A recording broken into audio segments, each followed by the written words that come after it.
Hello दोस्तों, कैसे हैं आप सब लोग। मेरा नाम है अमल और आप लोग देख रहे हैं निवेश की बात यूट्यूब चैनल। आज के इस वीडियो में हम लोग बात करने वाले हैं नंदन डेनिम कंपनी के बारे में। तो चलिए शुरू करते हैं। But first learn then earn. Company के जर्नी में साल 2000 में कंपनी का नाम था नंदन एक्जिम प्राइवेट लिमिटेड बोल के, और एंटर किया था कंपनी ने टेक्सटाइल ट्रेडिंग बिजनेस में। उसके बाद साल 2004 में कंपनी ने मैन्युफैक्चरिंग स्टार्ट किया डेनिम फैब्रिक, वो भी 6 MMPA कैपेसिटी के साथ। 6 MMPA का मतलब है 6 million metric ton per annum. साल 2005 में कंपनी का IPO लॉन्च हुआ था और कंपनी ने एंटर किया कैपिटल मार्केट में। उसके साथ साथ कंपनी ने अचीव किया 20 MMPA कैपेसिटी को। 2007 में कंपनी का कैपेसिटी पहुंचा 32 MMPA तक और उसके साथ साथ स्पिनिंग कैपेसिटी पहुंचा 20 TDP मतलब टन्स पर डे के हिसाब से। 2008 में कंपनी ने राइट्स इशू किया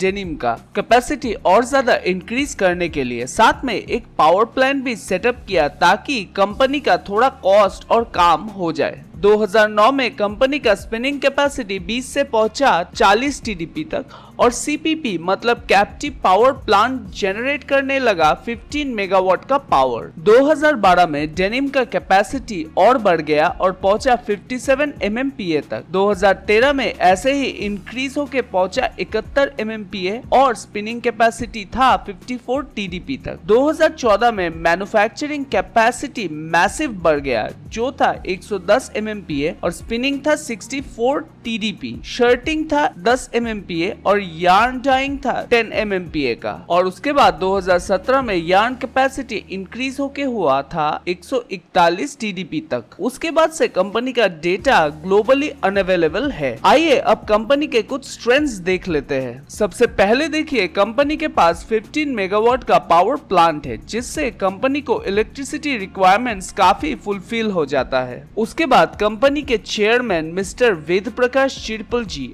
और managing director mister Jyoti Prasad चिरिपल जी लगभग 4 डेकेड्स का एक्सपीरियंस टेक्सटाइल इंडस्ट्री का इन दोनों में है, जिससे कंपनी का वैल्यू और ग्रोइंग अपॉर्चुनिटीज बढ़ता है। तीसरा है कस्टमर रिलेशनशिप, जो कंपनी अच्छे से निभाता है और कंपनी डोमेस्टिक और इंटरनेशनल दोनों में रिक्वायरमेंट्स को फुलफिल कर रहा है। नंबर 4 है market leadership. Indian textile industry बहुत ही छोटा छोटा हिस्सों में बटा हुआ है, लेकिन company largest denim textile manufacturer होने के वजह से कुछ स्पेशल प्रोडक्ट्स है जो मार्केट में अभी भी छाया हुआ है। और नंबर 5, कंपनी के पास क्वालिटी और स्किल्ड मैन पावर है। अब आइए कंपनी का प्रेजेंस देखते हैं पूरे दुनिया में, यानी कि पूरे वर्ल्ड में कहां मौजूद है। Number 1 united states, number 2 central America, number 3 Colombia, number 4 Venezuela, number 5 Peru, number 6 Chile, number 7 Morocco, number 8 Portugal, number 9 Egypt, number 10 Turkey, number 11 south Africa, number 12 Madagascar, number 13 Uzbekistan, number 14 Sri Lanka, number 15 Bangladesh, number 16 China, number 17 Taiwan, number 18 Philippines, number 19 Australia. तो देख रहे हैं ना कितने देशों में ये product cell होते हैं। आइए अब कंपनी का स्ट्रेटेजिक लोकेशन देखते हैं। कंपनी का मैन्युफैक्चरिंग फैसिलिटीज है गुजरात में। यहाँ पर इंडिया का लार्जेस्ट डेनिम फैब्रिक प्रोड्यूस होता है और वर्ल्ड का 3rd लार्जेस्ट प्रोड्यूसर है ये गुजरात का फैसिलिटी। असल में ये फैसिलिटीज अहमदाबाद में है जो गुजरात का कैपिटल है। इस फैसिलिटी का इंफ्रास्ट्रक्चर कनेक्टिविटी बहुत ही अच्छा है। रेल, रोड्स, एयरपोर्ट और पोर्ट्स सब कुछ आसपास ही मौजूद है। Machinery vendor, fabric dealer, garments manufacturer सब आसपास होने के वजह से डिलीवरी और मार्केटिंग और ट्रांसपोर्टेशन काफी जल्दी होता है। और फाइनली नंबर 4, आसान रूप से उपलब्ध है कॉटन। गुजरात राज्य में निरंतर बिजली की सप्लाई है। देश की लगभग 70% कपास की रिक्वायरमेंट गुजरात द्वारा पूरी की जाती है और यहाँ अच्छे स्किल्ड और अनस्किल्ड लेबर भी अवेलेबल है। फिलहाल कंपनी का बेसिकली 3 टाइप के प्रोडक्ट्स रेंज है, जो है डेनिम, शर्टिंग और यार्न। आइए अब कंपनी के फंडामेंटल्स चेक करते हैं। सबसे पहले देखिए, कंपनी का मार्केट कैप है 494 करोड़ का और जिस टाइम पे ये मैं वीडियो रिकॉर्ड कर रहा हूँ उस टाइम पे कंपनी के शेयर प्राइस है 3 रुपए 43 पैसे और कंपनी का शेयर प्राइस 7 रुपए 35 पैसे तक जा चुका था। कंपनी का स्टॉक पीई रेशियो है 13.3 का और इसके अगेंस्ट में इंडस्ट्री पीई है 21.9, मतलब कंपनी इंडस्ट्री पीई के मुकाबले काफी अंडरवैल्यूड है फिलहाल। कंपनी का बुक वैल्यू है 4.29 जो अच्छा है और फिलहाल कंपनी कोई भी डिविडेंड पे नहीं कर रहा है। कंपनी का ROCE मतलब रिटर्न ऑन कैपिटल एम्प्लॉयड है 9.27 और ROE मतलब रिटर्न ऑन इक्विटी है 5.56। दोनों ही बहुत कम है जो अच्छा नहीं है कंपनी के लिए। कंपनी का PEG रेशियो है -64 मतलब कंपनी का अर्निंग नेगेटिव में है, इसलिए PEG रेशियो या पेग रेशियो नंबर नेगेटिव में है। PEG रेशियो के बारे में जानने के लिए आप लोग चैनल के वीडियोस को चेक कर सकते हो। 5 सालों में सेल्स ग्रोथ है 18.4% जो अच्छा है। कंपनी में डेप्ट है 249 करोड़ का और इसके अगेंस्ट में रिजर्व है 475 करोड़ का। कंपनी का नेट ब्लॉक है 459 करोड़ का। नेट ब्लॉक के बारे में जानने के लिए डिटेल में आप लोग पुराना वीडियो देख सकते हो। कंपनी का डेप्ट टू इक्विटी है 0.40 जो शानदार है और कंपनी में फिलहाल कोई प्लेज नहीं है, प्लेज परसेंटेज 0 है। कंपनी का पियोत्रोस्की स्कोर है 7 जो बहुत ही अच्छा है। स्कोर 7 का मतलब है कंपनी के फंडामेंटल्स बहुत ही स्ट्रॉन्ग है और इसको डिटेल में जानने के लिए आप लोग मॉस्टिप टेक्नोलॉजीज लिमिटेड का वीडियो देख सकते हो। कंपनी का इंट्रिंसिक प्राइस है 3.03 मतलब कंपनी का शेयर प्राइस एकदम इंट्रिंसिक प्राइस के आसपास है। आइए अब थोड़ा कंपनी का क्वार्टरली रिजल्ट्स चेक करते हैं। कंपनी का सेल्स धीरे धीरे इंक्रीज हो रहा है, बीच बीच में कहीं कहीं थोड़ा ड्रॉप हुआ है लेकिन ओवरऑल अच्छा है। लेकिन ऑपरेटिव प्रॉफिट ग्रोथ बहुत ही नॉर्मल है, जैसे कि आप लोगों को दिख ही रहा होगा एक जगह में स्टक है और कहीं कहीं प्रॉफिट ड्रॉप भी हुआ है। ऑपरेटिंग प्रॉफिट मार्जिन भी डिक्रीज हो रहा है। इंटरेस्ट धीरे धीरे कम हो रहा है।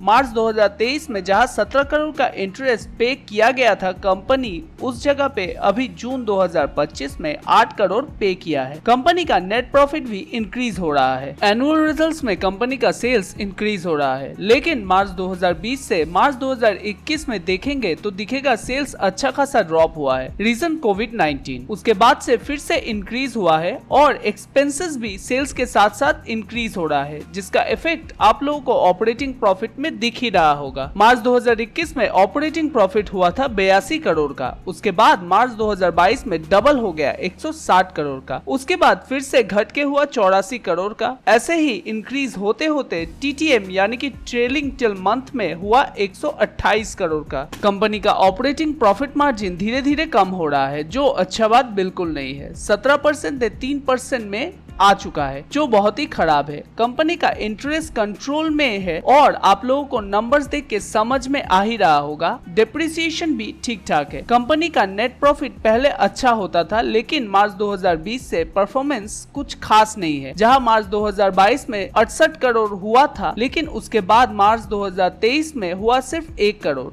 फिर मार्च 2024 में हुआ 45 करोड़। प्रॉफिट कंपनी का स्टेबल नहीं है, बहुत ही वॉलेटाइल है। कंपनी का क्वार्टर और एनुअल रिजल्ट्स मुझे देख के कुछ खास नहीं लगा। आप लोगों को क्या लगता है कमेंट सेक्शन में हमको जरूर बताइएगा।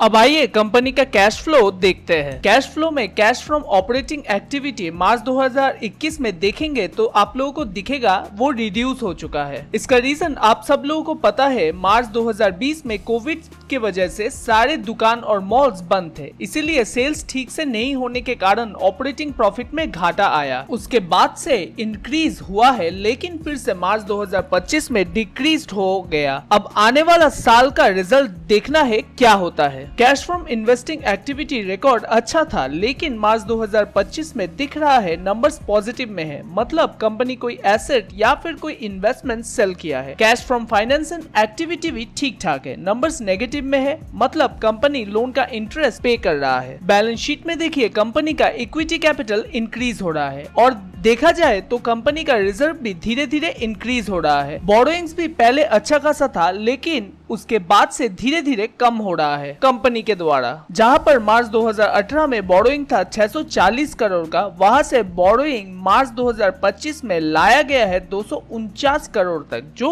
अच्छा है। और रिजर्व जहां पर मार्च 2014 में था 171 करोड़ का, वहां से मार्च 2025 में 475 करोड़ का रिजर्व एक्यूमुलेट कर लिया है कंपनी ने, जो बहुत अच्छा है कंपनी के स्टेबिलिटी के लिए। लेकिन फिक्स एसेट कंपनी का धीरे धीरे डिक्रीज हो रहा है, जो एकदम भी अच्छा नहीं है। मार्च 2025 में फिक्स एसेट गिरते गिरते 459 करोड़ में आ चुका है। कंपनी का इन्वेस्टमेंट भी थोड़ा वैसा नहीं है। अब आइए कंपनी का शेयर होल्डर पैटर्न देखते हैं। सबसे पहले कंपनी में प्रोमोटर का स्टेक धीरे धीरे गिर रहा है, लेकिन अभी जून 2025 में 51.01% पे आया है, जो ठीक ही है मेरे हिसाब से। लेकिन FII का स्टेक गिरा है अच्छा खासा, और DII का स्टेक थोड़ा सा इंक्रीज हुआ है, और अभी पब्लिक के पास अच्छा खासा स्टेक है। पहले जहां पर मार्च 2017 में 29.68% का स्टेक था, वहां पर जून 2025 में पब्लिक के पास 46.33% का स्टेक हो चुका है। ये चेंजेस एक्चुअली हुआ है उस टाइम पे प्रोमोटर्स एक साथ बहुत सारे